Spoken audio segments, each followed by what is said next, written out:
नमस्कार, रसोई के रहस्य में आपका एक बार फिर से स्वागत है. We are continuing our journey with festivals of India. Today we are going to speak of an observance and a following festival, something that one would think is not traditionally ours, as in not Indian perhaps, some people believe. But I know that there is a very large and a very vibrant community that celebrates this festival. We're going to be speaking about the observance of Good Friday and the following joy of Easter. रसोई के रहस्य आओ मिलकर खोले हम रसोई के रहस्य आओ मिलकर खोले हम.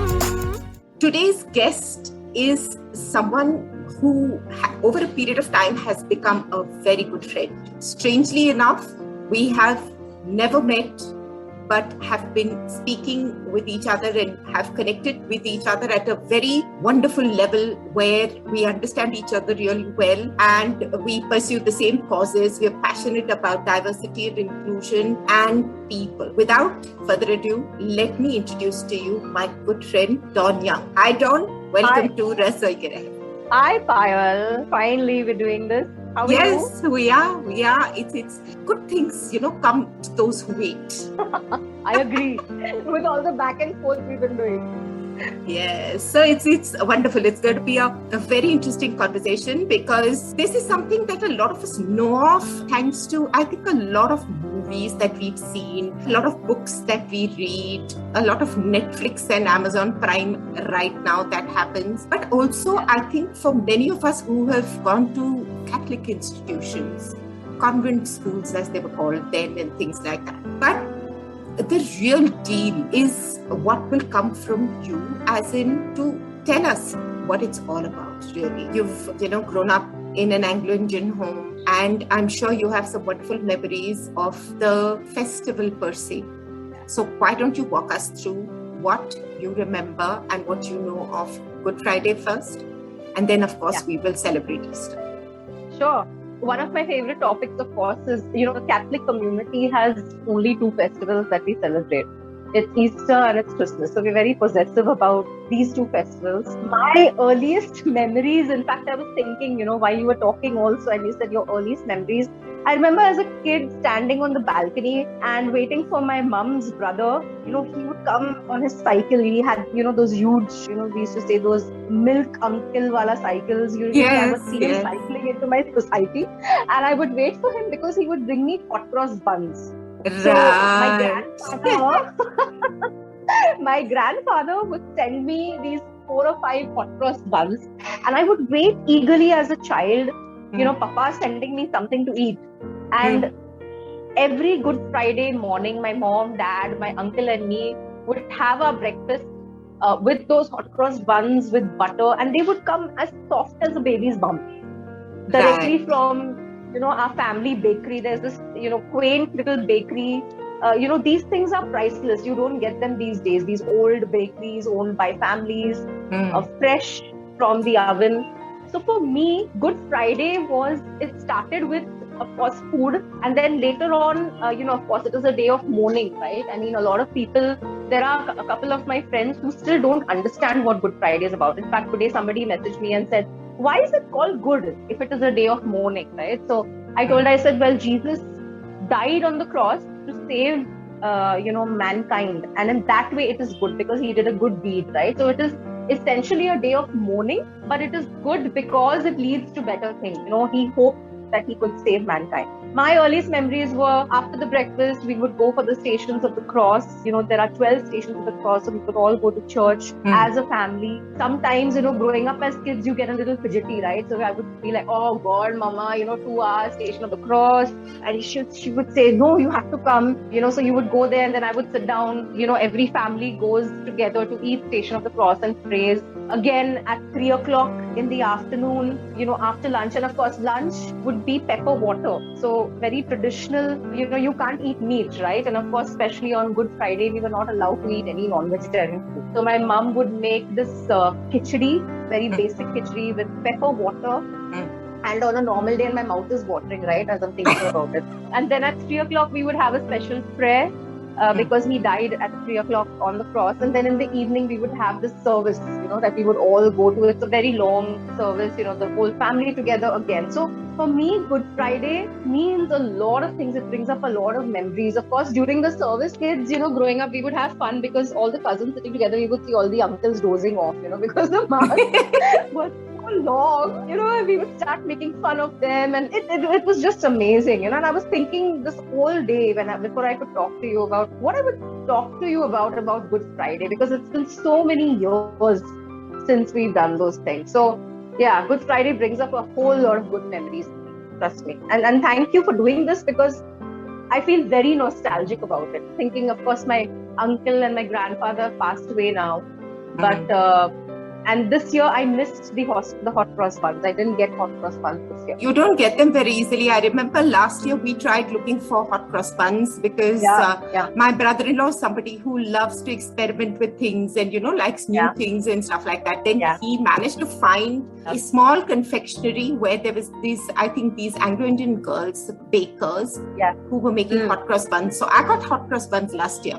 Yeah, you're lucky. I mean, I was totally lucky. So Good Friday is observed for what? 40 days? Good Friday is just one day. It is a part of Lent. I'm sorry, the entire Lent. Sorry, I said Lent. Yeah. So Lent is a 40-day fasting period. It is the period before and leading up to Easter. Good Friday is always, of course, 2 days before Easter. But there are other, so during the 40 days, of course, it is very similar to a Shravan or a Ramadan, right? Which is currently being observed. So it's a period of sacrifice where you pray to be forgiven for all the sins that you have committed. So it starts off with Pancake Tuesday. Another memory that I have of my grandmother making these amazing pancakes, these little pancakes with a coconut filling coming in different colors. So it's also called Shrove Tuesday, right? And it's the first day, it's the day where you can enjoy as much meat, as much non-veg, as much food as you want, because the next day is Ash Wednesday, and that marks the beginning of Lent. Right.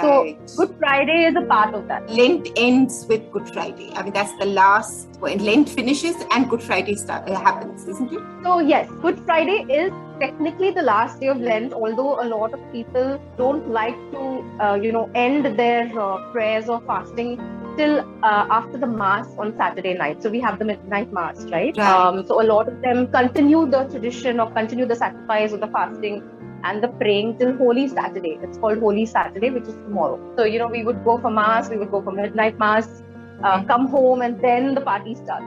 You kind of binge on the food, the wine, the booze. It would be a feast which would go on until well in the morning. So, and what about I know that there are various days. So I used to have a boss at work who, was very, very rigid about the whole Lent period. And apart from, I've heard people not eating non-veg at all, and some people fasting, eating one meal. I've seen some people who, just barely eat. It's because they're suffering along with, Christ and whatever it is. But is there any rule to it, or is it just something that people do as in how they feel they want to worship or they want to observe? So, very interesting question, and I used to have a lot of arguments with my mother over the same thing, because when I was a kid, it's okay that, your parents control you. But as I grew and I became a rebellious teenager, I would refuse to, follow or observe Lent or observe Good Friday. And I would deliberately at some times, and I regret all these things, deliberately at some times go and eat non-vegetarian food on Friday just to, upset my mother. But they say that, of course, people who are old and who are sick, pregnant women, don't have to observe a fast, because of course you're on medication and for various reasons. But it's not so much a rule. People do it because, of course, it's been passed down from generation to generation. You see your grandparents, your parents, etc., and you follow it as an adult. But it really depends on what you do. Nowadays, people are not as rigid. Nowadays, the thing is that you sacrifice the one thing that you're very passionate about or that you absolutely love. So people give up. I've known people who actually give up social media for 40 days. They get off Facebook, they get off Insta and say, okay, I'll be back after Easter. There are people who don't even drink a sip of water. My uncle was like that, and it was worse for him because he was a marketing professional. So he would be on the field.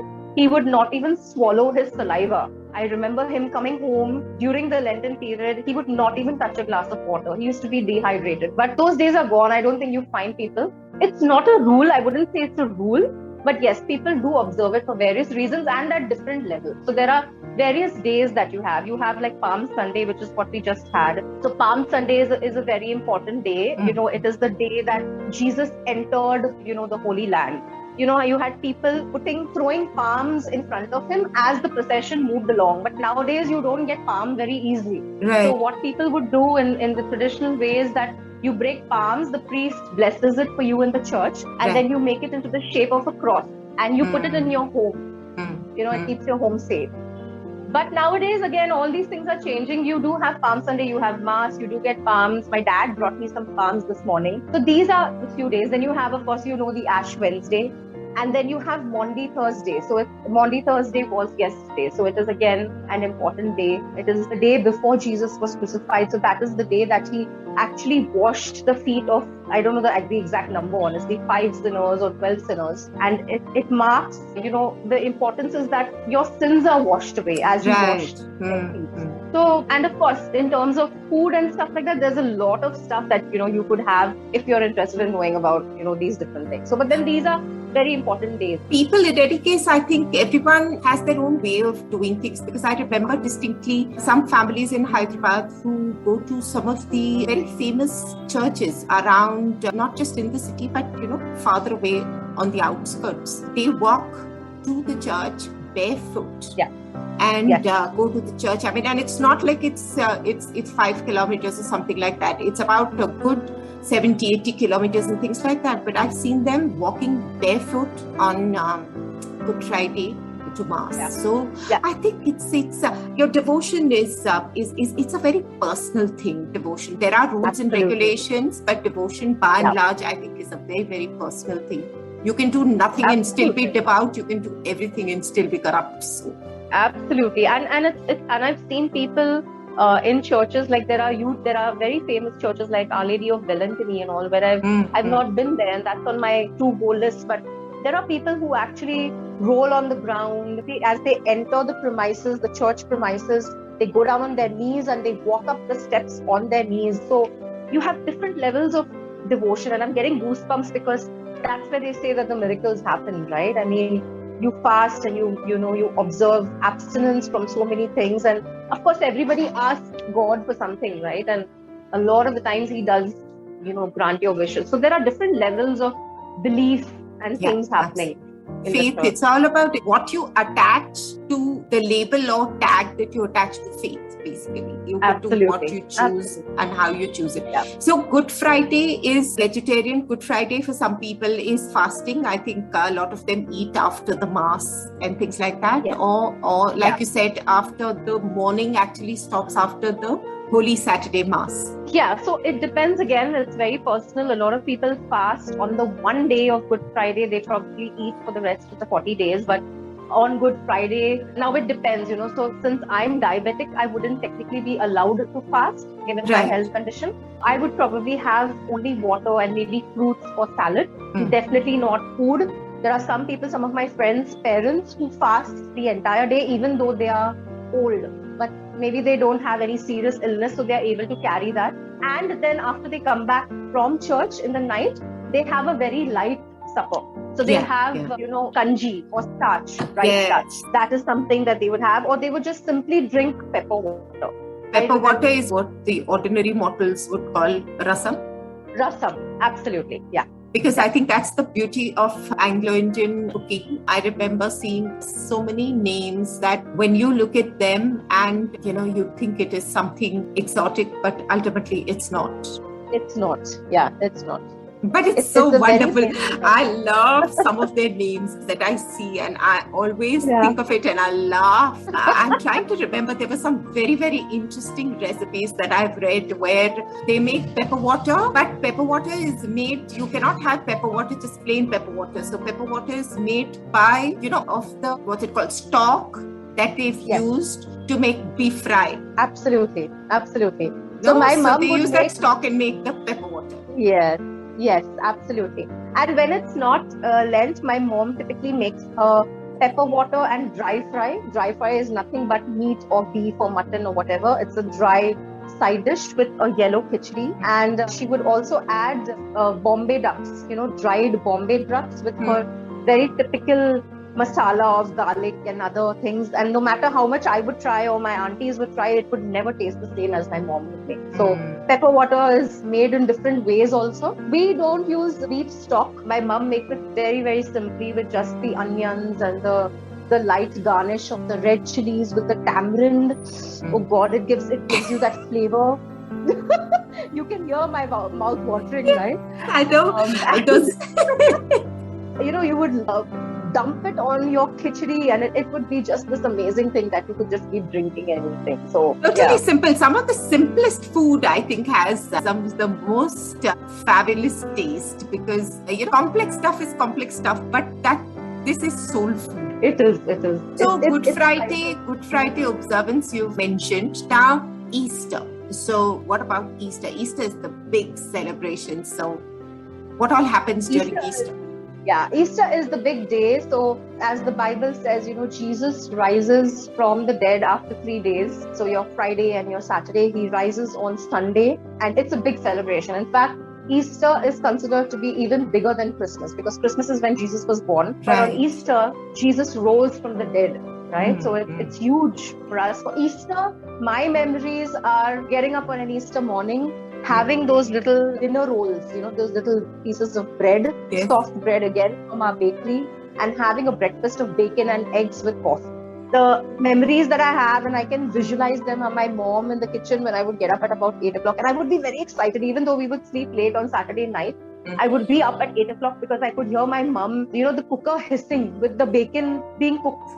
And the smell. And me I've always been a foodie. I mean, foodie is my soul. Food is my soul, my life, right? So, and then she would make coffee, and the three of us would have scrambled eggs with bacon and dinner rolls. And then my mom would start making. So we would have different things, right? It would vary. So it depends on what we wanted one year. So for her typical traditional food would be a very creamy chicken curry and pea pulao. That was the initial years.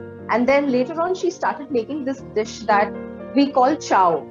Chow is nothing but, it is noodles, it is spaghetti with, a lot of people would call it like mixed Hakka noodles, but it's so much more than that. It has got different flavors. So it's got vegetables, it's full of vegetables, it's full of bacon and broth, little tiny pieces of bacon, and you've got boiled prawns.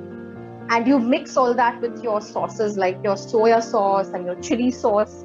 And she would make it in this big, huge vessel, like 2 packets of spaghetti. And it takes a long time. It's a very tedious process because, you've got to. So we would sit together. And again, these little things like sitting and cutting vegetables together, bring the family together. Yeah, that's the beautiful part. See, I think those are the memories that you go back to each time, time that you've spent with your parents, times that you've spent with relatives and people who are around you and things like that. I think that's what is bigger than just about anything else. And I think festivals have a way of doing that. They have a way of bringing people together. As much as you might not see each other times, but people tend to make an effort to get together at least, during a festival. So it's, sharing and bonding is so beautiful. Yeah. So, the preparation would start on Holy Saturday, where my mom, my dad would go to the market. I would accompany him, happily skipping along. We would go to the local market, buy all the vegetables, come home, and then in the afternoon after lunch. And on Holy Saturday, again, you stick to your vegetarian food. You don't eat non-veg. So it could be whatever's left over from Good Friday. Then in the afternoon, sit and cut all the vegetables, clean the carrots, clean the capsicum, the cabbage, and prepare. And, laugh together as a family, joke around, because that atmosphere, you can't get that back. Yeah. I mean, it's Easter tomorrow, maybe relatives coming over, cousins sitting together and cleaning, and then, looking longingly at the bacon, packets of bacon, and looking at the prawns being boiled, a lot of preparation in advance. And salivating, waiting for the whole thing to finally fall into place so you can just sort of dig it. Absolutely. And my mom would warn me. She would say, I know you, don't dig your fingers. And I would say, Mama, one piece of bacon. And she would be like, no way, you're not eating anything on Saturday. I mean, just hang on, just a few hours more. So, and you then actually had to be cajoled to stay away from the food. Oh, yeah. Food is my life. I mean, my boyfriend laughs at me and he says, you will dump me for food. If given a choice, you would choose food. And I would be, of course, I live to eat. But this is like these are simple joys. These are, I mean, people have so many vices. This is just a simple joy, food. Absolutely. And then Easter Sunday, we would wait. I mean, even though we would be stuffed, I would be stuffed because I would guff that bacon and eggs. I mean, I absolutely love that.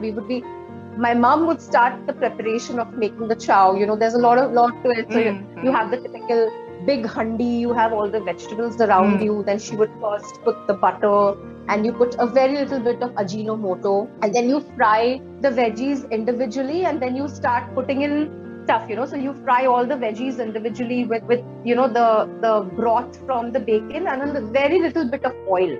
So although it looks very heavy, the dish looks very heavy in terms of fat, it is not really that full of calories. It's very healthy. It's got a lot of veggies in it, and then she would mix the prawns, the bacon, and then finally the spaghetti. So you boil the spaghetti and put it in, and then you have Dad coming in with those big forks and using it to mix all the ingredients together and sprinkling the soya sauce. So it brings people together. Food brings people together. I strongly believe that. And what about new clothes? New clothes, yes. We would go shopping to Crawford Market in Bombay for Easter and for Christmas. We would go shopping for clothes 2 months in advance, 2-3 months, because in those days, me growing up, in the 70s, 80s, now you know how really old I am. I'm not counting. You didn't have online shopping. So for us, clothes would be go to Crawford Market. There was this one shop where you get the best of material. So my dad, we didn't have too much money. We were a very typical middle class family, but Easter and Christmas is when he would spend.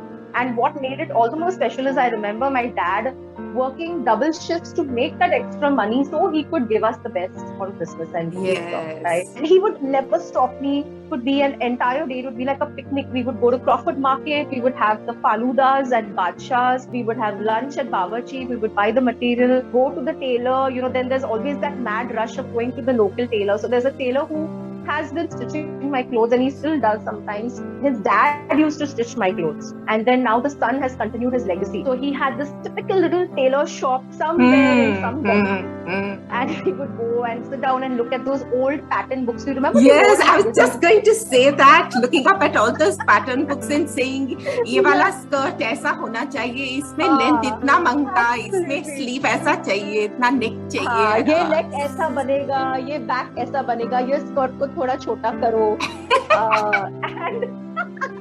and then he would give his opinion, and I remember, me being a chubby child, he would always say, अरे auntie, he would tell my mom, अरे auntie, material थोड़ा कम पड़ेगा, baby थोड़ा मोटा है. So my mom would say, अरे थोड़ा adjust कर लो. So he would find material from somewhere else, and he would give me like a prop. So I mean, these memories just don't go away. So seriously, this is some of the best things you've ever done in your life. God. It's so boring now to just go pick up clothes, from a store, and you just look at it and you try it and you pick it up. There's no zing, no charm left anymore. And on the Saturday night, Easter, the mass, midnight mass, everybody who has been to that tailor, like half of my area would go to that tailor. So everybody with their new clothes, flaunting, their new shoes, and everybody looking at each other, and the feeling of camaraderie, and there were a lot of my non-Catholic, non-Christian friends who would attend the Easter Vigil. Yes, I've also done that. I've also been to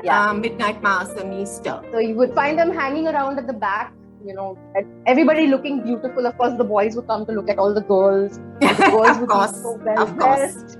Everybody wishing each other after mass, families getting together. Those things are priceless. I miss those days. I really. But midnight, so after mass, it's a celebration. I mean, because the celebration begins then. The next day is in any case family lunches and things like that. But I think midnight after mass is also something happens. After Mass is when all the families go to one relative's house. It could be anywhere. So a lot of my uncles and aunts would come to my place because that's where the food is. That's where my mother has made she would make, pork roast or chicken curry as an additional thing. Of course, the chow was kept separate. It was the center stage. That's the special thing. That's the center one, the centerpiece, yeah. But they would come home for the wine and the booze and my mom's famous pork roast and her pepper fry. Okay. So thick chunks of pork made with, again, very simple. You think it's very exotic, but she would do nothing. I would, ask her, Mama, what have you put in this? And she would say nothing. It was just your basic garam masala, your full garam masala with onions cooked in the cooker and boiled. But you would taste just amazing. And allowed to, after that, you open it up and allow it to cook like a roast sort of a thing on a simmered flame. You just allow it to on a simmered flame. Yes, absolutely. So you can, the curry, it depends on the consistency that you want. We wanted a little gravy to eat with the ladi pav or the parathas. If there was an auntie who wanted to make parathas, she would, they would come home and make the parathas. So interesting. Again, and after that, the next day's lunch was, the chow was Easter lunch? The chow was Easter lunch, followed by a dessert. So dessert would be your caramel pudding, either made by mom or made by one of my uncles or whatever. My mom's brother, coincidentally, who passed away in 2020, he was a fabulous cook. Fabulous really? cook. Yeah. He used to make, at least in the latter half of the year, in his years, when he grew older, a couple of years before he passed away, he and I got really close, because he grew old, he had a lot of health problems, and he would ask me, and he became very fond of me, and he would ask me, what do you want to eat? So he would send the breakfast for me. So even on Easter or Christmas, I would say, Uncle, you've got to make your caramel pudding. And he would send this, he had this old dikchi. I remember I have that old dikchi. I took that and I kept it with my mom. It was like this, I don't know how to explain it. It was a stainless steel container, but then I can see that it would come full with caramel pudding. Wow. And I don't know, the taste was just absolutely fabulous. The right amount of sugar, the right amount of, the burnt liquid sugar and that you have in the pudding. And the texture, the caramel, and it's like somebody said, jiggly like jelly. It has to be a certain way, and if it turns out right, it's lovely. Otherwise, it could be quite awful also. Yeah. And he would spend all day. And then, of course, the Easter eggs. I must tell you about the Easter eggs. Yes, you must. So the egg signifies life, right? It is the beginning of life.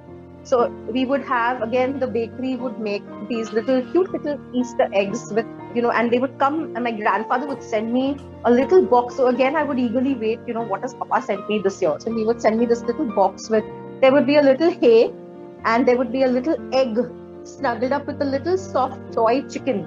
So a little chick. And it used to be the cutest thing. So you open it, and as kids, we would get very excited. Oh my God, Easter eggs. It's made of marzipans. Yeah, it's made of marzipans. Yes. And we would sit and we would eat it. So again, Easter egg, the Easter bunny, very, very cute. And the hunt for Easter eggs also. I remember a lot of families have a treasure hunt for Easter eggs. Yeah, you hide the Easter eggs and then all the cousins. Of course, we didn't have that. But my dad would do that to me. My dad would hide the Easter egg that my grandfather would send me because he knew I would be waiting for it. So he would push me off into doing something, and then uncle would come and ask, "Where's my Easter egg?" So my dad would be like, "I've hidden it." So I would go searching everywhere possible for the Easter egg. It's also ways of keeping the others busy, while the women are doing their thing and all, how to keep people busy. Yeah. So this is so exciting. It is it's so interesting. I've eaten some Easter eggs, and those are also not very easily available. Although now I think more and more there's some sort of a revival happening. Everybody's wanting to go back and make the traditional stuff once again. So you have a lot of these home chefs, and I think the pandemic has done that. The pandemic has sort of compelled people to want to reconnect with their roots, with families. I think everyone saw death up close and personal, and there was too much devastation. Yeah, I agree. So there's this year for Easter, I've bought, there's a friend, like you said, home chef. She is a chef by profession, but again, because of the pandemic, she lost her job. And like you rightly said, it brought about these things again. It revived a lot of old traditions because she started cooking these things. So she actually sold Easter eggs, and I bought about 6 of them to give to my best friend's daughter as a gift on Easter. So they've come in these little beautifully wrapped bunny face packages with the egg and with the little so cookie. sweet. And I was so happy looking at it. I mean, although I brought, and I gave, my father came home today and I had 6 and he was looking very longingly at them. So I said, you want? And my dad's like, he has a sweet tooth. So he was looking at me. He's like, yeah, but you bought it for Sharayu, right? And I was like, okay, you can take 2. I'll give her 4. And he happily took, he took off, whisked off 2 of the Easter eggs. So these things, I mean, Yes, I feel see, sad. even for them, it's a treat, isn't it? Even for them, Yeah, it's something that you otherwise tell them, no, don't eat too much of it, and this and that and the other. But yeah. you can't stop him from eating it on Easter. And then of course Christmas. Maybe we can do a Christmas story closer to Christmas. But I'll tell you about the sweets that he eats on Christmas, and it's that's 2 days in the year where I don't stop him from just going and indulging himself, because these things are so rare. You get them just twice a year, so why not, I know, and as kids grow older, that's the problem that happens. A lot of the parents are pretty disgruntled because they're being controlled by their children. Exactly. I mean, my dad tells me now, why are you telling me what I shouldn't eat, and it's a constant battle at home. Okay, you shouldn't eat this because you have diabetes, and then he'll tell me, oh, look at you, your blood sugar is high, what are you eating bacon and eggs for? But that banter again is something that brings you together, right? It's not good. It does, see, because these are the little things, and especially when you're staying apart and things like that, and don't have so much of an opportunity to get together. So every little moment is cherished, every little memory is made, and just really, it's just kept really close. So basically then Easter, the day is mostly spent in complete joyous celebration. Absolutely. So after we would have our lunch and our caramel pudding, you relax for a little while, and then if you have your cousins around, we would spend the afternoon playing cards, teen patta, playing together, or we would play housey. Another tradition I remember from Easter or any family gathering. Everybody buys a ticket for 10 rupees, and then you have your housey with people screaming. And my mom comes from a big family. My mom had 5 brothers and 5 sisters. So imagine the chaos. Okay. So everybody would have to buy, and then there would always be this one auntie who would buy like 5 tickets, and everybody would catch her because she would inevitably end up winning most of the lines or the rounds or whatever. So again, family banter, all the cousins screaming, or my uncle, he used to play the guitar very well. Again, a tradition in our family. There was never a party or a get-together where Uncle Hillary would not play the guitar, and he would sing all these old songs, Give me hope, Joanna, give me hope. Yes. And a lot of these country songs. Yes, absolutely. And the entire society, my entire building, my society complex knew that something's happening in young sab ke ghar mein, kuch na kuch to chal raha hai, kuch to party ho rahi hai, because they're screaming and singing and dancing. And the dancing also. You can't forget the dancing, Oh, the jiving. Yes. Oh my God. Yes, the jiving. One of my mom's brothers, he is a fan of white shoes. So we used to call him Jitendra. He would wear white pants and white shoes, and he would jive full of energy. I mean, even now he's 80 years old, but he jives. I mean, I miss jiving. Yeah, there's some fabulous dancers. Anglo-Indian families, I've seen some of the most beautiful dancers and such beautifully choreographed things they do. It's amazing. Nice, these funny little jive steps. Yeah. Oh, so how the wonderful. Afternoon would go off. Yeah, the afternoon would go off in a whole lot of fun, and by evening we would be cooped. But so everybody would go off to sleep at about 5:30, just for an hour or so, and then wake up. And then there are some family who live far, so then they would go home, and some would stay back. Like my mom's younger brother would stay back and stay for dinner. And again, you eat what's left over, right? The chow, and if there's some roast left over, we would finish all that food. She would pack some and give him, and I would be grumbling at the back, Mama, don't give my share. And she would be like, don't be selfish. And I would be like, no, but I want to eat pork roast. But she would be like, baby, don't be selfish. It's Easter. So she would pack a little dabba and, give my uncle and auntie to take home and everything. So Delphine, who's my mom, her pork roast is famous. People would love her food. They love her. Everybody wants to feed. See, bottom line, I think that generation got most joy out of feeding. They needed an excuse to cook up a whole batch of food and feed me. Yes. She would have, like, I make fun of my mom, right? And we all do, right? They have these mountains of plastic containers, packets and containers. And she would have one container for everybody. One container of chow with pork roast for every uncle, every auntie, every family. Yes, yeah. And I would sit sulking in the corner, Mama, you're giving away my share. And she will be like, baby, don't be selfish. What have I taught you? So then I would be okay, Yeah, I mean, I don't have a choice anyway. And if I have to be nice, then I might as well be nice type. Yeah, absolutely. And then she would come out and actually tell people, see, she's sulking because I'm giving you all food. And I would be like, Mama, how can you tell them? Embarrass you publicly. Embarrass me publicly. That's the best way, Yeah. So I devised a strategy. Later on, when I grew up and I grew more wicked, I would go into the kitchen after everybody was done. I would take out my share of the chow and I would hide it in the fridge. And I would say, okay, now give. So she would ask me, how come you're not grumbling? And I would be like, no, it's okay. You've taught me, sharing is caring. So please go ahead. And then later on in the night, she would discover that there is another container of mine with chow in the fridge already saved and stored away.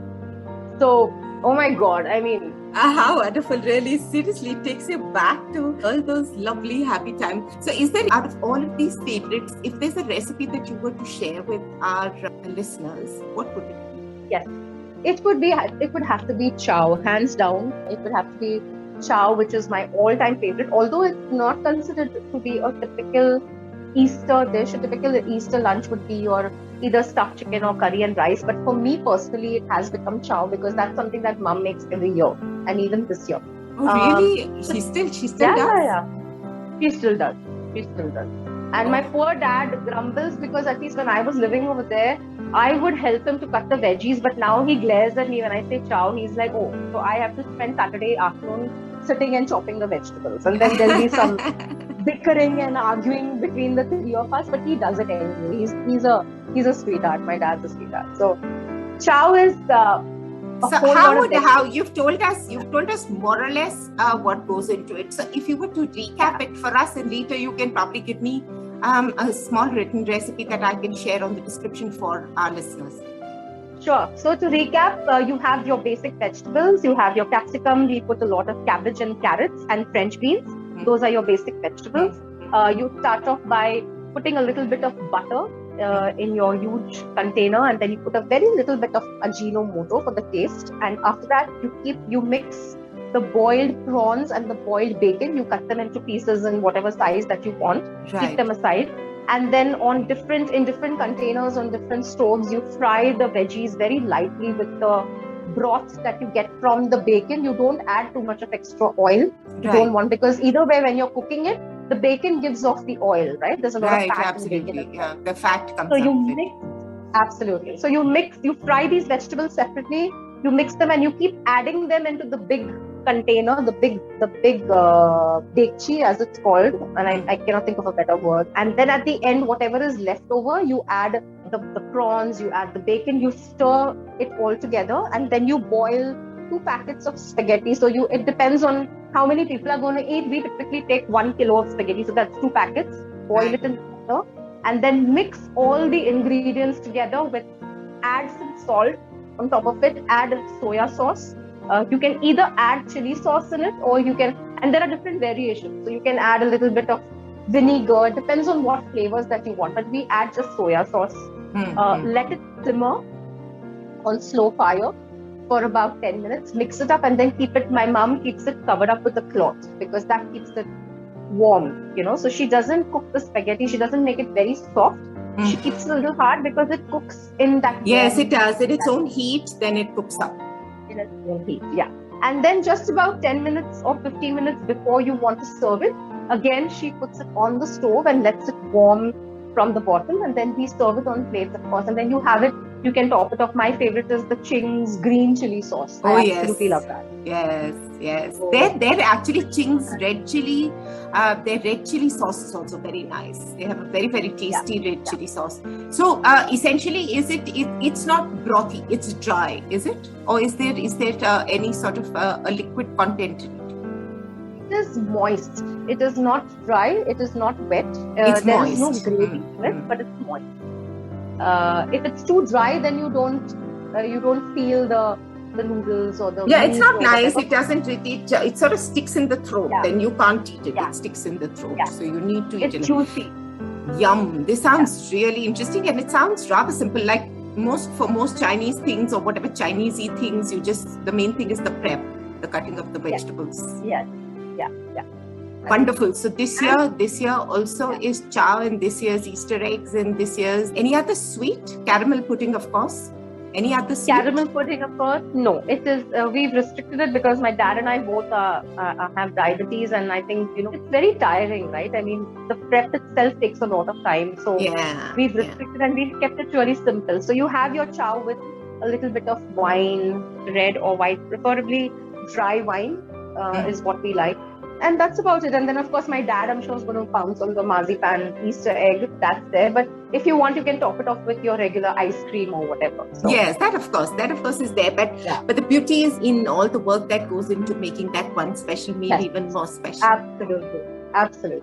Wonderful. This your memories have taken me down a memory lane also, and I have sort of spent both Good Friday and Easter at the Young Home myself. So from all of us at Rasoi Ke Rahasya, wishing all of you a fabulous Easter, happy Easter, and wish you lots of happiness and lots of joy in the year to come, Dawn. To you too, Payal. It was a pleasure being here. I love this conversation. Thank you. Thank you so much.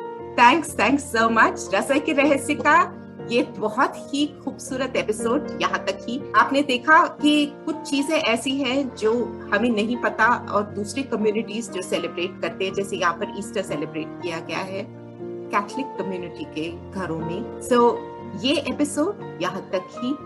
अगले episode की इंतजार कीजिए. तब तक के लिए नमस्कार.